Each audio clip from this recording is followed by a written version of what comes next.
샬롬, 하나님께서 오늘도 참 좋은 날을 주셨습니다. 여러분에게 평강을 주시기 바라고 선하신 능력으로 하나님께서 여러분들을 인도해 주시기를 축복합니다.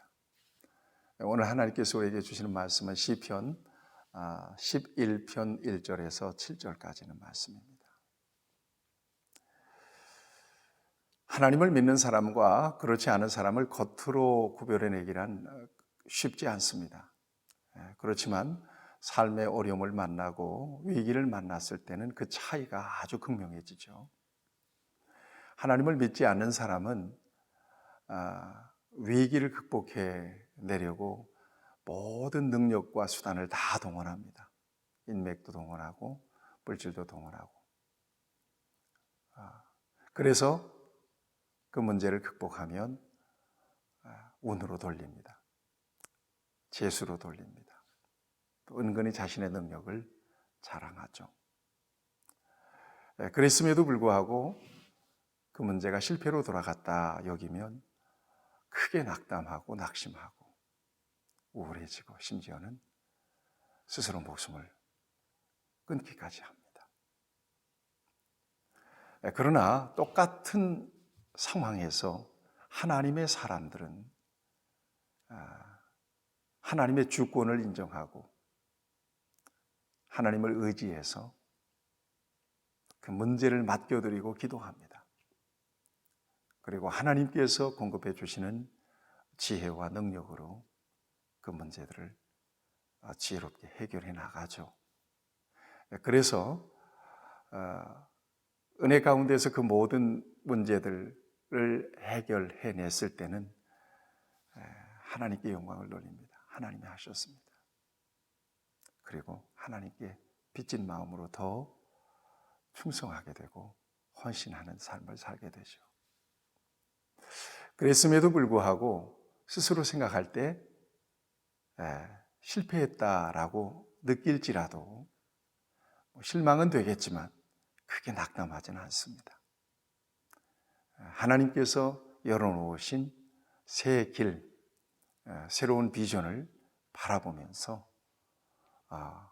용기를 가지고 힘을 내서 살아가죠. 여러분, 이 차이는 결코 작은 차이가 아닙니다. 하나님을 믿는다는 것은 믿어서 천당 간다는 것만을 의미하지 않습니다. 복잡하고 어려운 세상에서 하나님은 하나님을 신뢰하고 하나님을 의지하는 자들의 힘이 되어주시고 인도자가 되어주시고 피난처가 되어주시는 분이기 때문입니다. 오늘 본문 말씀은 그런 차원에서 좀 조명해 볼 수 있으면 좋겠습니다. 본문은 다윗의 시예요.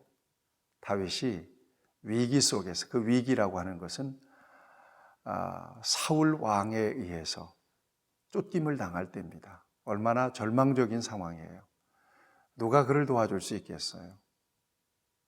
오늘 그 상황을 2절에서 이렇게 밝힙니다. 악인이 활을 당기고 화살을 시위에 먹이며 마음이 바른 자를 어두운 데서 쏘려 하는도다. 급박한 위기예요. 피할 곳이 없습니다. 이럴 때 사람들은 다윗을 향하여 뭐라고 얘기하는가 하면 도망하라는 거예요. 새처럼 도망하라. 여러분, 여기서 말하는 그 새는 참새를 의미하는데 발길 닿는 대로 얼른 도망가라. 그러면서 3절에서 말씀하세요. 터가 무너지면 의인이 무엇을 하랴. 이 말은 무슨 얘기인가 하면 터는 기초를 의미하잖아요. 기초가 무너지는데 의롭다는 게 무슨 소용이냐. 얼른 도망가라. 이러는 거예요. 이때 다윗의 마음은 하나님께 피하는 마음을 갖습니다. 여러분 1절 말씀 보세요. 내가 여호와께 피하였거늘. 뭉클한 마음이 옵니다. 내가 여호와께 피하였거늘. 사랑하는 여러분, 저와 여러분들이 하나님을 믿는다면 피할 곳은 한 곳밖에는 없습니다. 하나님께 피해야 합니다. 하나님은 우리의 궁극적인 피난처가 되십니다. 하나님은 우리를 지켜주시는 분이십니다. 우리를 보호해 주시는 분이십니다. 생각해 보세요.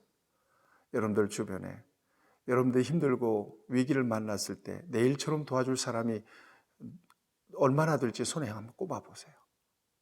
여러분들의 가족입니까? 여러분들의 형제입니까? 이웃입니까? 그 누구도 여러분들에게 도움이 안 돼요. 그리고 그들의 도움은 한계가 있어요. 우리는 하나님을 신뢰합니다. 하나님을 의지합니다. 하나님 나의 도움이 되십니다. 하나님 나의 피난처가 되십니다. 그래서 하나님께 피해야 합니다. 하나님께 피하면 안전합니다. 다윗은 그 믿음을 가졌습니다. 하나님께 피합니다. 그리고는 여러분 4절 말씀은 이렇게 고백합니다. 여호와께서 그의 성전에 계시고 여호와의 보좌는 하늘에 있으며 그의 눈이 인생을 통촉하시고 그의 안목이 그들을 감찰하시는도다. 하나님을 신뢰하고 하나님을 의지하면서 그 모든 상황을 하나님이 통촉하시고 감찰하신다라고 그는 믿었습니다. 이 통촉하다라고 하는 말은 원어적으로 하자라는 말인데 쪼갠다는 말이에요. 날카롭고 예리하게 바라보신다는 것입니다. 감찰하신다라고 하는 말은 바한이라는 말입니다.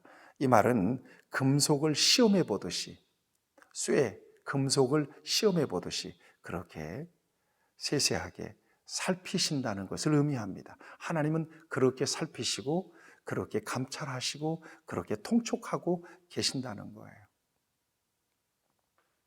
그 하나님을 의지하고 있습니다. 그러면서 다윗이 믿는 하나님은 이런 하나님이에요. 5절, 6절 말씀을 보시면 여호와는 의인을 감찰하시고 악인과 폭력을 좋아하는 자를 마음에 미워하시는도다. 악인에게 그물을 던지리니 불과 유황과 태우는 바람이 그들의 잔에 소득이 되리로다. 이것은 궁극적으로 악인에 대한 하나님의 정죄와 심판을 그는 확신하고 있었습니다. 여기 잔에 소득이 된다라고 하는 말은 하나님의 진노의 잔을 의미합니다. 의인을 핍박하고 하나님을 대적하는 자들을 하나님께서 이렇게 손보아 주실 것이라고 하는 믿음을 그가 가졌던 것입니다. 그리고 나는 하나님께 피합니다. 하나님은 나의 피난처가 되십니다. 하나님은 나를 통촉하시고 감찰하시고 악인들도 통촉하시고 감찰하시는 분이십니다. 여러분, 저와 여러분들이 가져야 되는 궁극적인 신앙 고백입니다. 험한 세상을 여기까지 살아왔습니다. 하나님의 은혜입니다. 앞으로 저와 여러분들의 남은 삶을 예측할 수는 없습니다. 그러나 우리는 믿습니다. 하나님을 사랑하는 자, 곧 그 뜻대로 부르심을 입은 자들에게는 모든 것이 합력하여 선이 될 것을 믿습니다. 시편 1편에서 고백하잖아요. 여호와께서 의인의 길은 인정하시나 악인의 길은 망하리로다. 우리는 이 같은 하나님의 정의, 하나님의 심판과 하나님의 판단을 신뢰합니다. 그래서 하나님만 의지합니다. 여러분, 하나님만 도움이세요. 하나님만 여러분들의 궁극적인 도움이 되세요. 하나님만 의지하셔야 됩니다. 하나님을 의지하는 차원보다도 더 한 차원 높여서 하나님만 의지해야 돼요. 오직 하나님만. 7절 말씀은 이런 하나님으로 그는 고백합니다.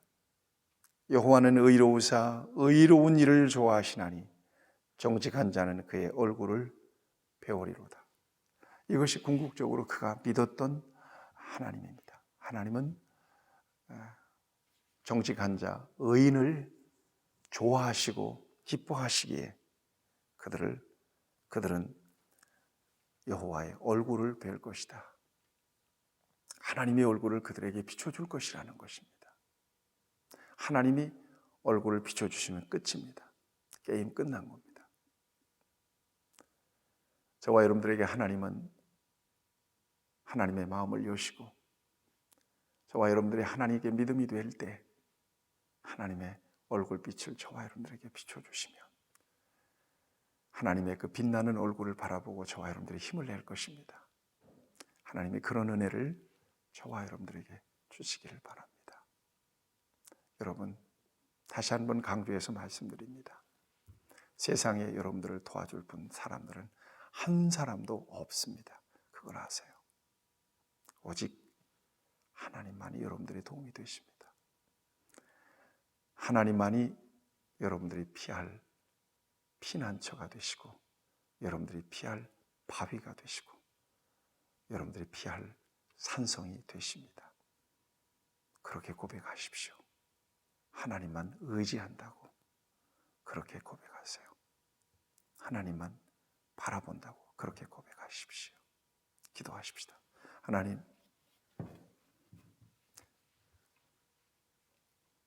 복잡하고 어려운 상황 속에서 우리를 돌보시고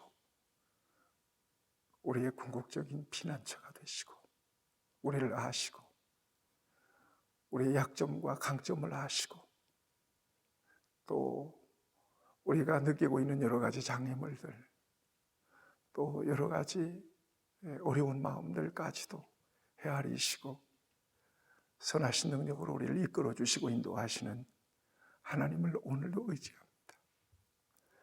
붙드시기를 바랍니다. 나를 도우실 분은 하나님밖에 없음을 고백하오며 하나님께 기대오니 하나님께 피하오니 하나님 보호하시고 하나님 지켜주시고 하나님을 사랑하고 하나님밖에 없다고 고백하는 하나님의 사람들을 하나님이 붙드시고 지켜주시고 저들에게 놀라운 승리를 주시옵소서. 예수님의 이름으로 기도하옵나이다. 아멘. 여러분 오늘도 승리하시길 축복합니다.